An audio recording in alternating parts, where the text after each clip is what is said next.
मैं आपको इधर, मैं ड्यूटी पे हूँ, मुझे पता है मुझे ड्यूटी से निकाल देंगे, मुझे जरूरत नहीं है इस नौकरी की, मुझे देश को देखना है। सर आप जैसे लोगों को बहुत उम्मीदें हैं। मेरी एज 22 साल है, मैंने पढ़ाई छोड़ दी है। यहाँ पे मोदी जी ने बहुत नारे लगाए हैं, ये भ्रष्टाचार खत्म करेंगे, ये करेंगे, अभी तक कुछ खत्म नहीं हुआ है। मैं जिस गांव से बिलोंग करता हूँ, हाजीपुर से दूर 15 किलोमीटर दूर डोरा गांव है। मेरी एज 22 साल है। मेरी जब आंखें खोली थी 2012 में, उस टाइम से सर एक ट्रांसमीटर लगा है लाइट का। आज 2022 चल रहा है, 14 साल से एक ट्रांसमीटर चेंज नहीं हुआ इन बीजेपी वालों से। और स्कूल जो है ना, स्कूल में मैंने पढ़ाई छोड़ी थी 7वीं क्लास में, आज अभी चल रहा है 2022। 8 साल में इन लोगों से स्कूल नहीं बनाए। क्या भाजपा बनाएगी, क्या कांग्रेस बनाएगी? ये लोग ना बंगाड़ के व्यापारी हैं, कुछ नहीं करने वाले, देश को बर्बाद कर दिया है। आप जैसे लोगों को जरूरत है। मेरी एज नहीं है इधर काम करने में। आप मोदी जी बोलते हैं बाहर भाइयों बहनों मत जाओ कमाने, मैं इधर करके दूंगा। मेरी एज नहीं है काम करने की, मेरी एज पढ़ाई करने की है। 22 साल में लोग कॉलेज करते हैं, मैं इधर ट्रेनिंग ले रहा हूं। 1 साल मेरा भविष्य बनाऊं तो बाहर निकलूं। इधर क्या विकास हुआ है? कुछ नहीं हुआ है सर। आप जैसे लोगों की जरूरत है, कुछ करो, हाथ जोड़ रहे हैं आपके लिए। मेरा नाम शाहबाज खान है। मेरा एड्रेस डोरा गांव है, डोरा हाजीपुर से दूर। 1 मिनट सर, हमारे को टाइम नहीं मिलेगा, हम गरीब लोग हैं, पैसे वालों की सुनते हैं। माइक दे दो। आप जैसे लोग हमारी सुनते हैं सर, और कोई हमारी सुनने वाला नहीं है। ये लोग कोई मोदी की तरह पैसों पे बुलाने वाले नहीं है। आपके लिए आए हैं। किसी ने खाना भी नहीं खाया, मैंने देखा इन लोगों को। मैं नाइट ड्यूटी कर रहा हूँ, रात को 8 बजे से अभी तक मेरे को 18 घंटे हुए हैं। मैं ड्यूटी पे हूँ, मुझे पता है मुझे ड्यूटी से निकाल देंगे, मुझे जरूरत नहीं है इस नौकरी की, मुझे देश को देखना है।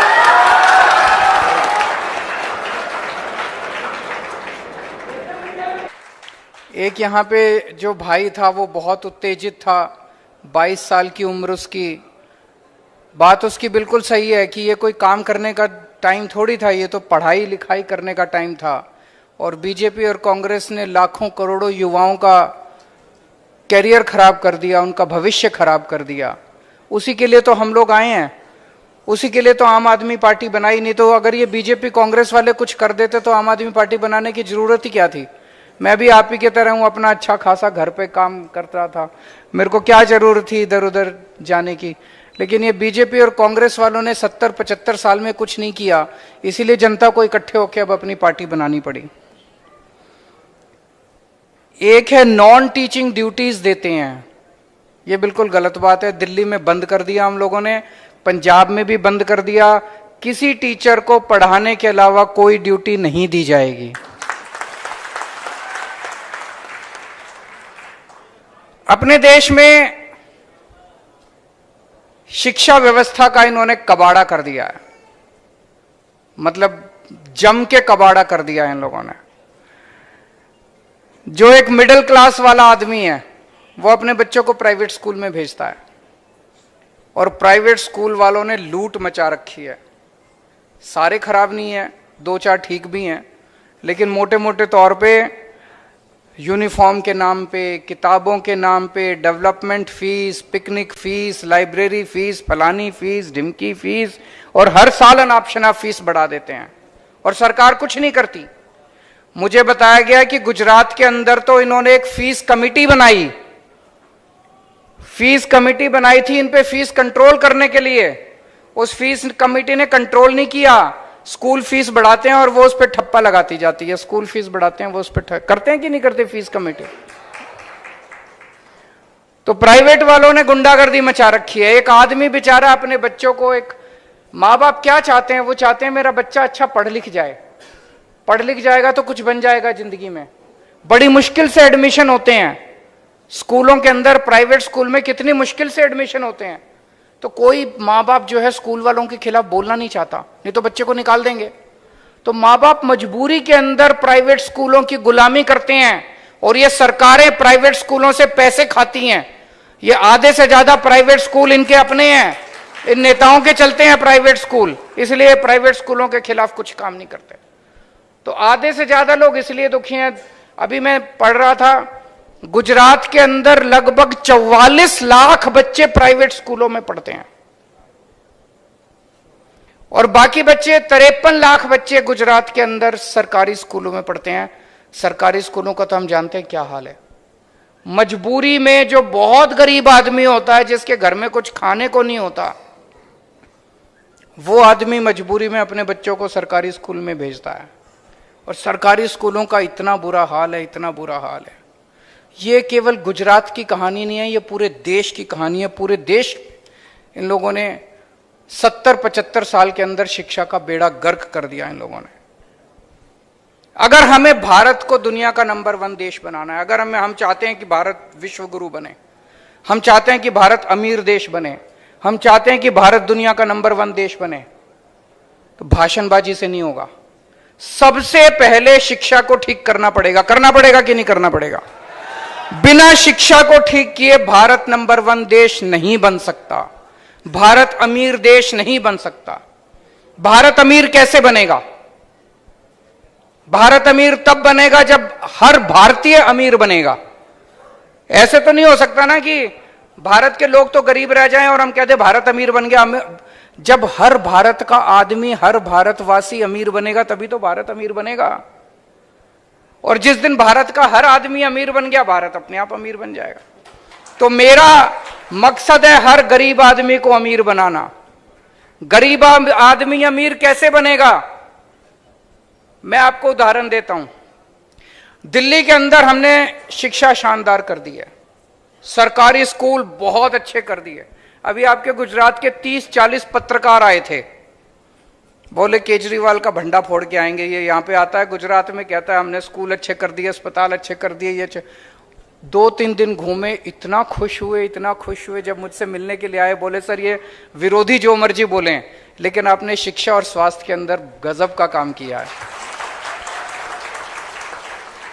आज दिल्ली के सरकारी स्कूलों के अंदर जो बच्चे पढ़ते हैं, गरीबों के बच्चे, अब तो मिडिल क्लास के बच्चे भी सरकारी स्कूल में आने लगे हैं। गरीबों के बच्चे, रिक्शे वाले के, मजदूर के बच्चे, किसान के जो बच्चे पढ़ते हैं, अब उन बच्चों के इंजीनियरिंग में एडमिशन होने लग गए। जैसे एक मैं उदाहरण देता हूं, एक कुशाल गर्ग है, 12वीं में पढ़ता था। उसके पिताजी कारपेंटर का काम करते हैं, मुश्किल से 8-10 हजार रुपए महीना कमाते हैं। कुशाल गर्ग कहता है कि मैं जब 7-8 साल पहले, जब हमारी सरकार नहीं बनी थी, उसके पहले वो सोच भी नहीं सकता था कि वो कुछ कर पाएगा, क्योंकि स्कूलों का बहुत बुरा हाल था। इस बार कुशाल गर्ग का all India institute of medical sciences में डॉक्टरी में हुआ है, डॉक्टर बनेगा अब कुशाल। ऑल इंडिया इंस्टीट्यूट में एडमिशन मिलना सबसे मुश्किल होता है, पृथ्वी के ऊपर सबसे मुश्किल है। उस लड़के का ऑल इंडिया इंस्टीट्यूट में हुआ, डॉक्टर बनेगा। सोच के देखो, जिस दिन वो डॉक्टर बनेगा उसकी स्टार्टिंग तनख्वाह 3-4 लाख रुपए महीना होगी। आज उसके पिताजी 8,000 रुपए कमाते हैं। तो उनका घर की गरीबी दूर हुई कि नहीं हुई? हो गई ना हुई? एक और बच्चा है, सोमेन करके है शायद, सोमेन गौर, नाम भूल गया मैं। वो बच्चा, उसके पिताजी प्लम्बर का काम करते हैं, वो भी 8-10 हजार रुपए महीना कमाते हैं। उस बच्चे का आईआईटी में कंप्यूटर साइंस में एडमिशन हो गया। मैं भी आईआईटी से पढ़ा हूं, मेरा भी कंप्यूटर साइंस में नहीं हुआ था। उसका आईआईटी में कंप्यूटर साइंस में। आप सोच के देखो, इस देश के अंदर एक गरीब आदमी का बच्चा अभी तक कभी कोई सपना भी नहीं देख सकता था, गरीब का बच्चा, कि मैं डॉक्टर बनूंगा, इंजीनियर बनूंगा। और जब इनके बच्चे, गरीबों के बच्चे ये सब बनना चालू होंगे, तो इन सभी परिवारों की गरीबी दूर होगी। और जब इन सभी परिवारों की गरीबी दूर होगी, तभी तो भारत आगे बढ़ेगा, तभी तो भारत अमीर बनेगा।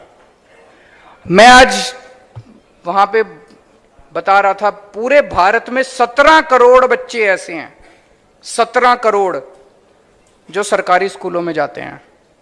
इन 17 करोड़ बच्चों का भविष्य अंधकार में है। अगर दिल्ली के अंदर हम 18 लाख सरकारी स्कूलों के बच्चों का भविष्य सुनहरा कर सकते हैं, तो देश के अंदर 17 करोड़ बच्चों का भी भविष्य सुनहरा किया जा सकता है। और गुजरात के अंदर भी 53 लाख बच्चों का भविष्य सुनहरा किया जा सकता है। गुजरात के अंदर भी अगर हम इन सरकारी स्कूलों को ठीक कर दें, एक जनरेशन के अंदर, कुछ सालों के अंदर आप देखेंगे कि सब परिवारों के अंदर खुशहाली आने लग गई। सबके बच्चे, किसी का बच्चा कुछ बनेगा, किसी का बच्चा कुछ बनेगा और अपने माँ बाप की गरीबी दूर करेगा। इसी से भारत आगे बढ़ेगा, तभी गुजरात आगे बढ़ेगा। नहीं तो बातें बहुत बड़ी बड़ी करते हैं ये लोग, करते कुछ नहीं है। तो दिल्ली के अंदर हमने 2-3 चीजें करी। एक, सरकारी स्कूल शानदार कर दिए, बहुत अच्छे कर दिए, इतने अच्छे कर दिए कि अब प्राइवेट स्कूलों से पिछले कुछ सालों में 4 लाख बच्चों ने अपना प्राइवेट स्कूल से नाम कटा के सरकारी स्कूल में भर्ती हुए हैं। 4 लाख बच्चे।